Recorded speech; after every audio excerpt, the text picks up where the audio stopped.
Everyone और स्वागत है आप सभी का एनसीईटी कॉन्सेप्ट की ऑनलाइन लर्निंग क्लासेस में। मैं हूं आपकी हिस्ट्री और पॉलिटिकल साइंस की मेंटोर साक्षी अग्निहोत्री। अब बस एग्जाम के कुछ फाइनल दिन बचे हैं। बार बार बच्चे पूछते रहते हैं क्लास में, मैम डर लग रहा है, क्या करूं, नर्वसनेस हो रही है, क्या करूं, आखिरी टाइम में तैयारी कैसे करूं। तो मैंने सोचा अपनी गंतव्य जेएनयू जाने से पहले मैं आपके लिए एक सामने से वीडियो रिकॉर्ड करके जाऊं कि इन फाइनल डेज में आपकी स्ट्रैटेजी क्या होनी चाहिए। तो स्टार्ट करेंगे एक बहुत ही प्यारी कविता से जो कि रामधारी सिंह दिनकर जी की रश्मि रथी में लिखी हुई है। मुझे पूरी नहीं याद है तो मैं भी इससे देख करके बताती हूं, बट बहुत सुंदर लाइनें हैं, ध्यान से सुनिएगा। वसुधा का नेता कौन हुआ, भूखंड विजेता कौन हुआ। वसुधा का नेता कौन हुआ, भूखंड विजेता कौन हुआ, अतुलित यश क्रेता कौन हुआ, नवधर्म प्रणेता कौन हुआ, जिसने न कभी आराम किया, विघ्नों में रहकर नाम किया। तो देखिए प्रॉब्लम्स बहुत सारी हो सकती हैं। हो सकता है कि आपको इन फाइनल टाइम में बहुत नर्वसनेस लग रही हो, बहुत पैनिक लग रहा हो, बहुत ओवर थिंकिंग हो रही हो, कुछ समझ में नहीं आ रहा। हो सकता है कि मॉक टेस्ट सॉल्व करने जाते हो तो जो आता है वो भी गलत कर देते हो, क्वेश्चन पढ़ने जाते हो तो क्वेश्चन ही गलत पढ़ देते हो। बट एक चीज हमेशा याद रखिएगा बेटा, यही चीजें जब आप एग्जाम क्लियर करके अपनी यूनिवर्सिटी में जाएंगे तो अपने जूनियर्स को बता रहे होंगे कि एक टाइम था जब मेरे साथ ऐसा सब हो रहा था, बट फिर भी आई डिड नॉट क्विट। मैंने क्विट नहीं किया, मैंने गिव अप नहीं किया, मैंने अच्छे से काम किया।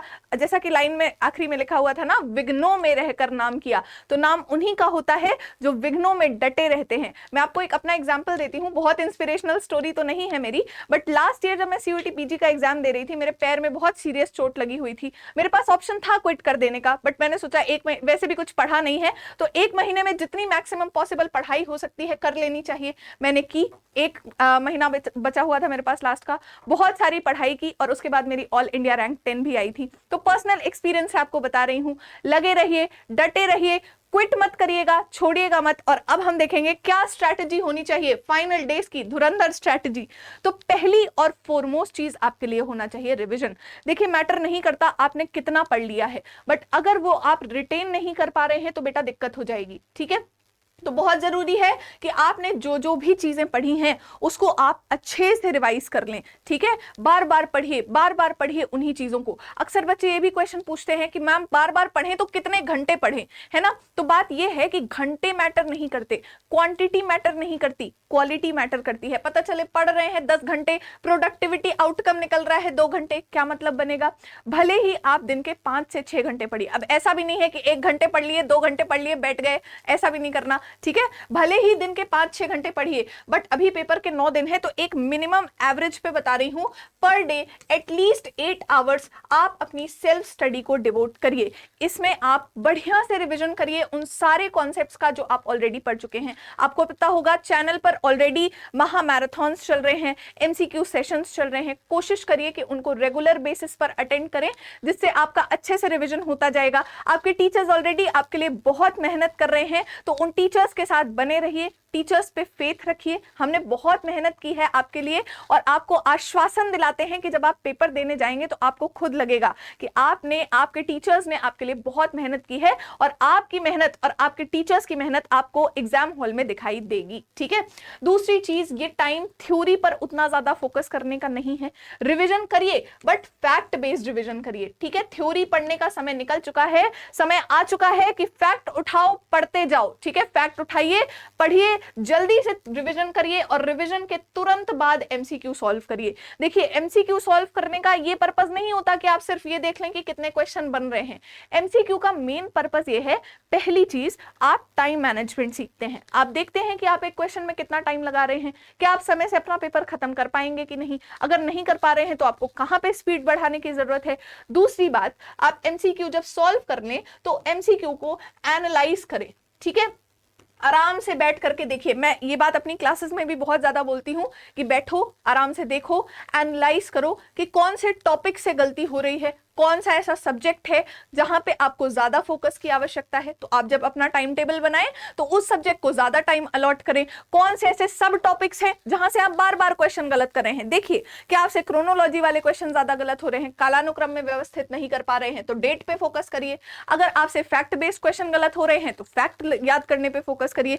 थ्योरी बेस्ड क्वेश्चन गलत हो रहे हैं तो फटाफट 2 घंटे का टाइमर लगा करके एक बार एनसीईआरटी रीड कर जाओ, थ्योरी पे फोकस कर लो, ठीक है। तो एमसीक्यू से ना सिर्फ आपको देखना है कि आप कितने क्वेश्चन सही कर रहे हो और कितने टाइम में सही कर रहे हो, बल्कि एनालाइज करना है उन सारे गलत क्वेश्चंस को, जिससे आप ये जान पाएंगे कि आपके वीक एरियाज कौन से हैं, और इन फाइनल डेज में आपको उन वीक एरियाज पे बहुत ज्यादा ध्यान देने की आवश्यकता है, ताकि जब आप पेपर देने जाएं तो आपका वीक एरिया से कोई क्वेश्चन गलत ना हो। इसके अलावा स्ट्रॉन्ग एरिया पे फोकस भी रखिएगा। ये नहीं कि मुझे तो ये चीज आती है, अब मैं ये चीज क्यों पढ़ूं, ये मत करना, क्योंकि लास्ट के 9 दिन बचे हैं और लास्ट के 9 दिनों में बहुत जरूरी है कि आप वीक एरियाज को इंप्रूव करें और स्ट्रॉन्ग एरियाज को बार बार रिवाइज करें। तो इन 9 दिनों के लिए मेरे पास आपको देने के लिए सिर्फ 2 ही पॉइंट्स हैं, रिवीजन और एमसीक्यू। जितना ज्यादा से ज्यादा रिवीजन पॉसिबल है, जितना ज्यादा से ज्यादा एमसीक्यू पॉसिबल है, जितने ज्यादा से ज्यादा क्लासेस आप रिवीजन के जो चल रहे हैं मैराथन्स देख सकते हैं,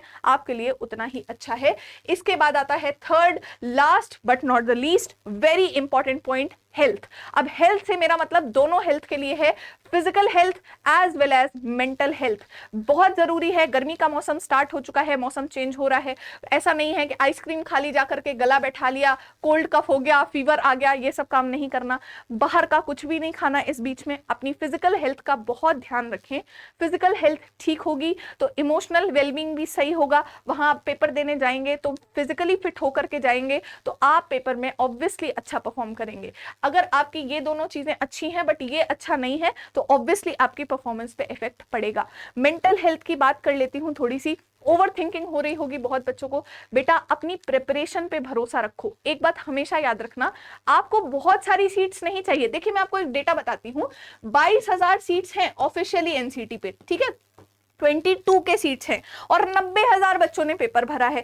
22,000 सीट्स हैं, ऑलमोस्ट 20-25 हजार बच्चे ही ऐसे होंगे जो सीरियस होंगे, जिन्होंने अच्छे से पढ़ाई की होगी। आपको 22,000 की 22,000 सीट नहीं चाहिए। जब भी ऐसा लगने लगे ना कि अब डीमोटिवेट हो गए, अब तो कुछ समझ नहीं आ रहा, अपने आप को रिमाइंड करो कि मुझे बस एक सीट चाहिए और वो एक सीट अपने उस एक कॉलेज में मैं लेकर के रहूंगा या लेकर के रहूंगी, ठीक है।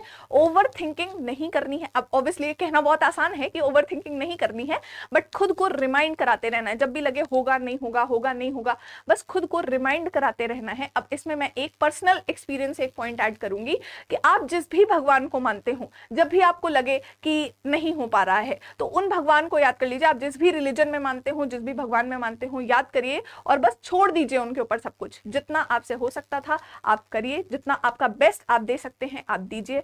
अपनी मेंटल हेल्थ का ध्यान रखिए, पैनिक मत कीजिए। मैं समझ सकती हूँ वही बच्चे नर्वस होंगे जिन्होंने पढ़ाई करी होगी, जिन्होंने कुछ नहीं पढ़ा वो तो उनको तो वैसे भी पता है कि तुक्के मार करके आना है।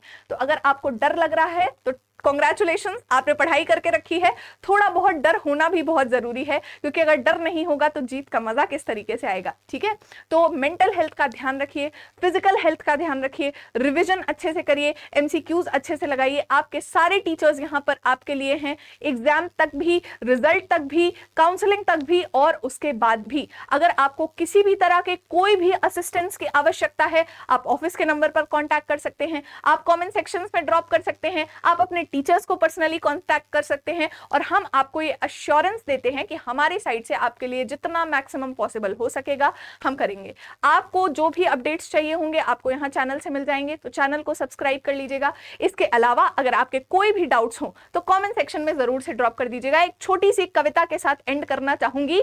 गति प्रबल पैरों में भरी फिर क्यों रहूं दर दर खड़ा, गति प्रबल पैरों में भरी फिर क्यों रहूं दर दर खड़ा, जब आज मेरे सामने है रास्ता इतना पड़ा, जब तक न मंजिल पा सकूं तब तक मुझे ना विराम है, चलना हमारा काम है, चलना हमारा काम है। धन्यवाद सभी को, take care and wishing you all the very best for your exams. अगर आपके कोई भी डाउट्स हैं let me know in the comments. Thank you so much.